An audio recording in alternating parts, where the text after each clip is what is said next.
श्रीमद् भागवत की कथा मनोरंजन के साथ साथ मनोमंथन भी करती है। मनोरंजन से तुम मुस्कुराते हो और मनोमंथन से तुम्हारे मन के भीतर के विष निकलते हैं और फिर जैसे समुद्र मंथन के अंत में अमृत का आना हुआ, वैसे ही श्रीमद् भागवत के 7 दिवसीय कथा के श्रवण के उपरांत मनुष्य के जीवन से सारे विष, जहर, तकलीफें, दुख, कर्कशता, कठोरता ये सब निकल जाती हैं और अंत में उसे भक्ति रूपी अमृत की प्राप्ति होती है। भक्ति प्राप्त करना क्यों जरूरी है?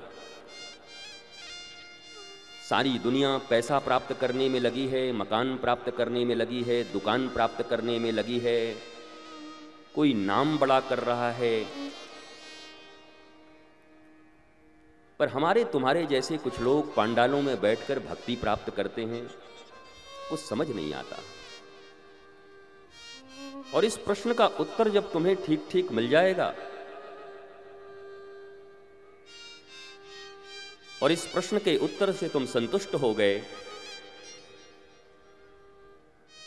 तो जीवन में फिर भक्ति तुम्हारे लिए कोई सब्सिडरी सब्जेक्ट नहीं रहेगा, ऐच्छिक विषय नहीं रहेगा, बल्कि ये तुम्हारे लिए अनिवार्य विषय हो जाएगा। अभी तक हमारे समाज में ये मान्यता है कि काम करो, धाम करो, नाम करो, थोड़ा बहुत समय मिले तो भक्ति भी कर लो। पर मैं आपको स्पष्ट रूप से बता दूं कि थोड़े बहुत भक्ति करने से कुछ मिलने वाला नहीं है। न इधर के रहोगे न उधर के रहोगे।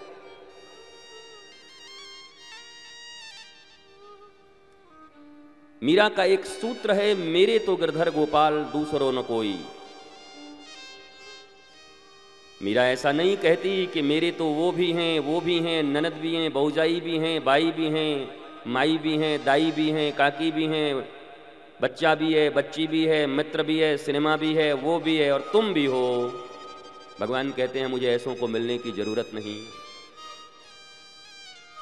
भगवान भी बैठे हैं वैसे लोगों से मिलने के लिए जिन्होंने मीरा की तरह यह कह दिया कि मेरे तो गिरधर गोपाल दूसरो न कोई। पहला लाइन कहना बड़ा आसान है। दुनिया में सभी कहते हैं मेरे तो गिरधर गोपाल, मेरे तो भोलेनाथ, मेरी तो भवानी माँ, मेरी तो तुलजा देवी, सभी कहते हैं, पर ये कोई नहीं कहता कि दूसरो न कोई। और यहीं से भगवान पीछे लौट जाते हैं, बोलते हैं हमारा तुम्हारा बंधन बनेगा नहीं, हमारी तुम्हारी मित्रता होगी नहीं। सड़कों पे खेलने वाले एक बालक पर समर्थ श्री रामदास जी की निगाह पड़ जाती है और गुरु समर्थ ने हाथों में उठाकर एक साधारण बालक को छत्रपति बना दिया, जो बिलो देन 175 सोल्जर्स को लेकर के लाखों मुगलों के दांत खट्टे कर दिए। 175 से कम सैनिक थे शिवाजी के पास, मुगलों की संख्या लाखों थी। जब पूछा किसी ने शिवाजी से इतना बड़ा युद्ध कैसे जीत लिया, तो शिवाजी ले गए और जाके दिखाया इनकी कृपा से। और तब ऐसे बैठे हुए थे, बहुत बूढ़े हो गए थे। बोला ये इनसे तो तलवार नहीं उठेगी।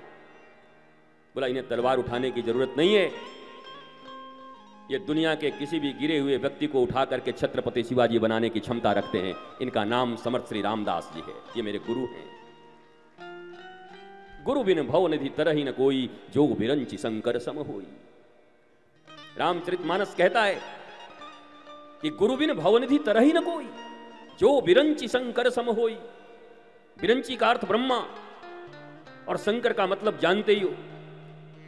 ब्रह्मा और शंकर के बराबर भी तुम्हारे पास अगर ज्ञान और शक्ति हो, तब भी रामचरितमानस कहता है गुरु बिन भव निधि तरहि न कोई। ध्यान देना, जिस हनुमान चालीसा का भी पाठ कर रहे थे उस पाठ में आया जय जय जय हनुमान गोसाई कृपा करहु गुरुदेव के नाई। भैया हनुमान जी की कृपा से भी काम नहीं चल रहा है लोगों का, ध्यान रखना।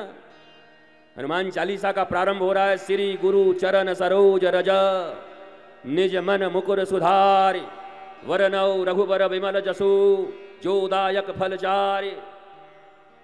और विश्राम में तो सब कुछ गोस्वामी तुलसीदास जी हनुमान जी को कहते हैं कि हनुमान जी महाराज मेरे ऊपर कृपा करो। बोला कैसी कृपा करूं? मम्मी की तरह, पापा की तरह, भाई की तरह, मित्र की तरह, अंबानी की तरह, अडानी की तरह, किसकी तरह कृपा कर दूं बताओ? सरकार की तरह कृपा कर दूं बताओ? किसकी तरह कृपा करूं? इस दुनिया के सबसे धनवान, यशमान, श्रेष्ठ तुम्हारी मां की तरह, पिता की तरह, भाई की तरह, बंधु की तरह, मुख्यमंत्री की तरह, प्रधानमंत्री की तरह कैसी कृपा कर दूं? तुलसीदास कहते हैं नहीं चलेगा। हनुमान जी ने कहा राम जी की तरह कर दूं? बोला नहीं चलेगा। हनुमान जी ने गदा उठाया और बहुत मार मारूंगा। राम जी मेरे इष्ट हैं और कहते हो राम की कृपा भी नहीं चलेगी, किसकी कृपा चलेगी? और तब हनुमान जी ने, तुलसीदास ने जवाब दिया जय जय जय हनुमान गोसाई कृपा करहु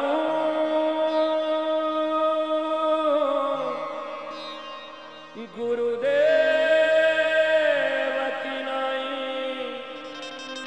जय जय जय हनुमान गोसाई कृपा करहु मेरी मम्मी की नाई, मेरे पापा की नाई, मेरे भैया की नाई, मेरी बड़े बड़े लोगन की नाई, मेरे राम जी की नाई, मेरे ठाकुर जी की नाई कृपा करहु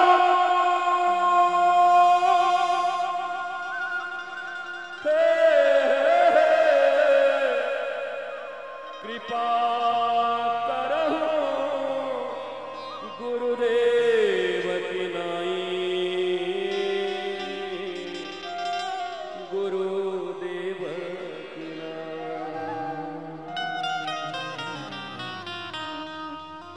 ये मैंने नहीं लिखा, ये हनुमान चालीसा में है। नहीं, हमें गाली मत देना कि बाबा क्यों उल्टा पुल्टा गुरु के बारे में बोलता है। हनुमान चालीसा में लिखा है जिसका प्रारंभ भी वही है और विश्राम भी वही है। इस दुनिया में अगर कृपा कर सकते हो तो हे हनुमान जी मेरे ऊपर कृपा करो। बोला गदाधारी की तरह नहीं। बोला कैसा? बोला जैसे गुरु अपने शिष्य के ऊपर कृपा करते हैं वैसी कृपा कर दो। इस दुनिया में गुरु की कृपा ही श्रेष्ठ कृपा होती है। ये हनुमान चालीसा कह रही है।